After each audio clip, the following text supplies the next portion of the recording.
皆さんごきげんよう、上川薫です。今回取り上げる話題はウクライナ情勢。日本の地上波ニュースではあまり細かなところにまでは報道しなくなってしまったのが、このロシアによるウクライナ侵略です。しかし、戦争の日常化がもたらす悪影響といったものは必ず世界とそして日本に対しても降りかかってくるものであり、この戦争がどのような推移で決着を見せるかはしっかりと見届けていくべきでしょう。というわけで今回取り上げるニュースを早速紹介していきます。まず最初に取り上げる話題は、ハンガリーで開催されるアメリカトランプ大統領とロシアプーチン大統領との首脳会談です。これに関連して会談が行われるハンガリーがブダペストで予定されているトランプ氏との会談中、プーチン大統領は逮捕されないと発表しています。ハンガリーはロシアのプーチン大統領の逮捕状が国際刑事裁判所から出ているにもかかわらず、トランプ大統領との会談のためブダペストを訪問する予定であるプーチン大統領の安全を保障すると発表した。ハンガリーの外相は、ロシアの首脳がハンガリーに入国し、会談を成功させ、その後帰国できるよう万全を期すと語った。なお、この会談は、トランプ大統領が木曜日、ウクライナにおけるロシアの戦争をめぐる和平合意に向けた新たな取り組みとして、2週間以内にブダペストでプーチン大統領と会談する予定だと発表したものである。なお、クレムリンは会談前に、まだ多くの疑問を解決する必要があると述べた。このハンガリー側の発表に関しては他の記事でも同様の内容が流れており、プーチン大統領はどのようなルートを使うかは今のところ分かってはいませんが、ハンガリーに行ってトランプ大統領と会う予定のようです。いっそのことこの機会に捕まえてほしいなともちょっと思ってしまうのですが、残念ながら国際刑事裁判所 ICC の力が現実の政治になかなか及ばないといった残念な現実を見せつけています。ただしこのような国際法の力が足りないよといった話はまさに今ロシアによるウクライナ侵略が見せつけているわけで、理想と現実との間にある認めざるを得ない現実をいかにして受け止め、そして絶望しないかが大事です。一方でプーチン大統領にとって残念なお知らせが入っています。それは原油価格の全体的な値下がり傾向です。これはロシアのプーチン大統領が何かをしたわけではなく、国際情勢の変化です。特にイスラエルによるハマスとの戦闘が沈静化したことに伴って周辺国との戦闘も同様にして収まっている状況になりました。これに伴ってこの地域における石油売買に対するリスクが低下し、国際市場における原油価格についても波乱要因が遠ざかったものとして価格低下の圧力になっているのです。こうした国際市場における石油価格の下落といったものは問題を抱えているロシアの石油に関しても悪影響を及ぼすこととなります。一般的に流通する国際市場における原油の値下がりといったものは問題点のあるロシア産原油の値下がり圧力の上昇へとつながっていきます。実際制裁をかけるよりも単純に国際市場の価格が下がった方がより悪影響があると言われているぐらいです。続いてはウクライナによるロシアに対する直接的な石油関連施設などに対する攻撃、これはまさに武力行使による制裁とも言えるでしょう。こちらの映像は以前攻撃を行った石油ターミナルに対する攻撃の映像、その攻撃結果についての分析が出回るようになりました。場所はクリミア半島フェオドシア。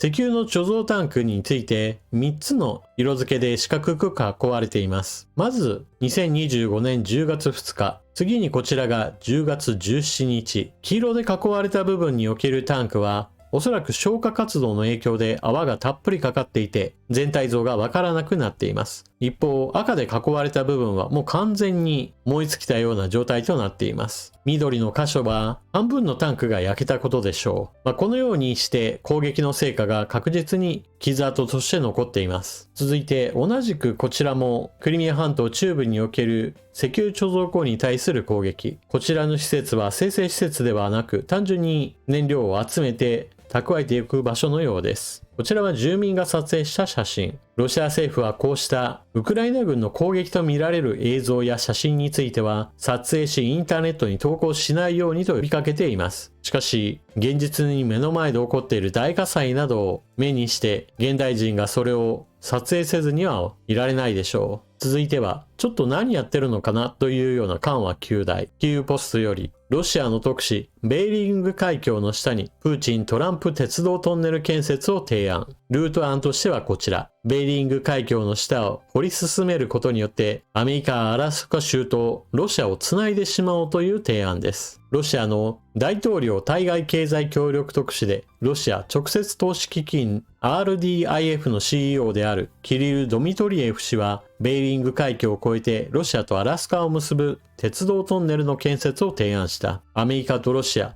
南北アメリカ大陸とアフリカ・ユーラシア大陸がプーチン・トランプトンネルで結ばれることを想像してほしい。統一を象徴する約 112km のトンネルだと述べた。この提案は最近のトランプ氏とプーチン氏の電話会談の直後に出されたもので、ロシア大統領補佐官のユーリ・ウシャコフ氏は、アメリカ大統領の重要な主張の一つは、ウクライナ紛争の終結がアメリカとロシア間の経済協力発展の大きな展望を開くということだったと主張した。ドミトリエフ氏の投稿には、提案ルートが以前の構想を参考にして10兆円程度の費用がかかることを示す図が含まれていたが、新しい技術、具体的にはイーロン・マスク氏のボーリングカンパニーのトンネル建設サービスで使用されているシステムにより、プロジェクトの費用を8分の1程度に抑え、8年未満で完成させることができると述べている。実際にはこのような話進むとはとても思えませんが、ロシア側の内部においては、アメリカのトランプ大統領とだったらこのような話が進むかもしれないと、そんなことを考えるぐらいにトランプ大統領をちょっと友好的に見ているのでしょう。一方、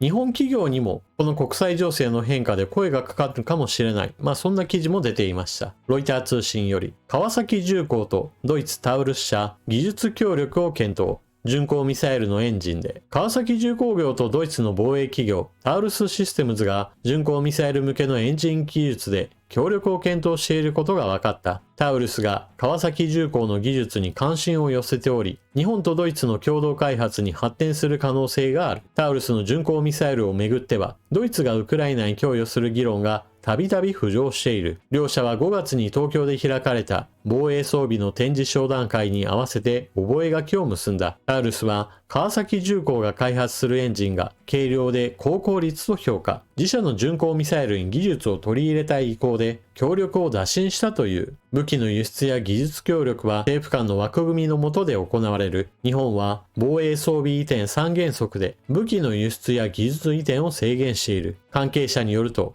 ミサイル向けエンジンの輸出は難しいとする一方、共同開発の形であれば制度上可能だと説明する。ちなみにちょっと最初の方の記事にも関わってくる部分なのですが、アメリカによるウクライナに対するトマホークミサイルの販売供与の話については今のところ進展は見られません。トランプ大統領に対してアメリカの記者が大量にウクライナにミサイルを渡してしまうと、アメリカ自身の防衛力どうなってしまうのかといったような話を聞いたところ、トランプ大統領が、それは確かに危険だからアメリカを守るための数については確保しなければなというような話をしていて、それがトランプ大統領のウクライナ供与の後ろ向きを表しているんだというような話をしている人もいました。ただしこれはちょっとトランプ大統領に対しても正当の評価とは言えません。もともとトマホークミサイルは何万発何十万発と保有するようなそういった性質の兵器ではありません。お金をしっかりとかけて目標物に対する確実な攻撃を行おうといった趣旨からそう大量に保有しているわけではありません。現在アメリカが保有しているとみられるトマホークミサイルは4000から5000発程度のその間のところにある程度で、決して何万発単位で保有しているわけではありません。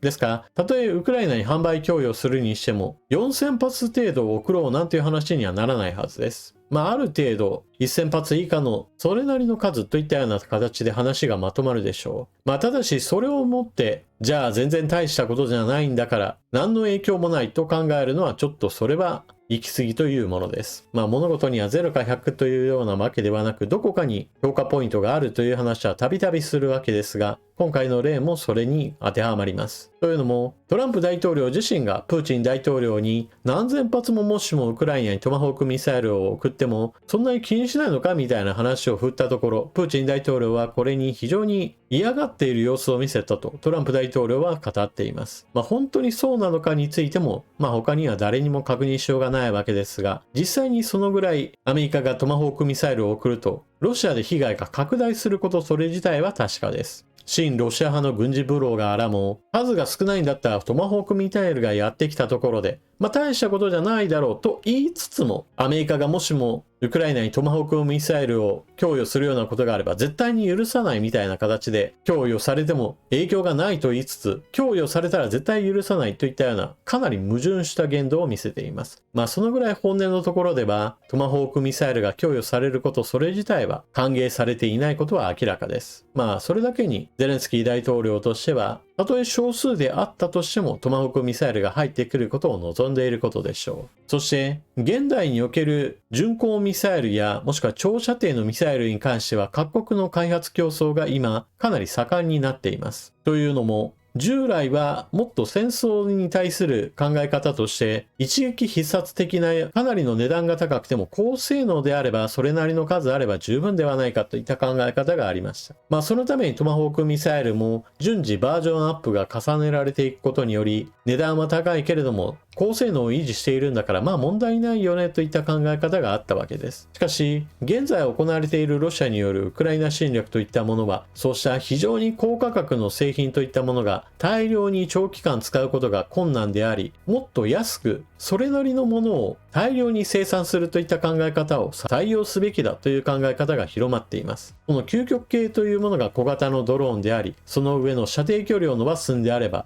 巡航ミサイルもそれなりの性能で、しかし値段は劇的に安いものが望まれているようになりました。今回ドイツにおける日本企業に対する声かけといったものは、そうした超低価格の巡航ミサイルを作るための話ではないでしょう。おそらく価格としては中間帯のものを作ろうという話から声がかかっているものであり、最高性能を求めるわけでもものすごく安いミサイルを作ろうとしているわけでもありません。ただしありとあらゆる用途の製品がこれから開発競争がなされることを思うと、日本企業の名前がこれから軍事ニュースの中で現れるといったことも増えてくるかもしれません。逆にそういった分野において全く名前が出てこないというのは、開発競争の中で全然名前が出てこないということであり、他の国からかなり遅れる可能性といったものも含むものであり、日本企業の名前が出る出ないがどのようなことを意味しているのか、そこに考えを巡らすというのも一つ重要なポイントでしょう。というわけで今回の動画はここまで。最後までご視聴いただきありがとうございました。チャンネル登録していない方はぜひともこの機会にチャンネル登録よろしくお願いします。このチャンネルでは様々な政治的な話題などについて取り上げています。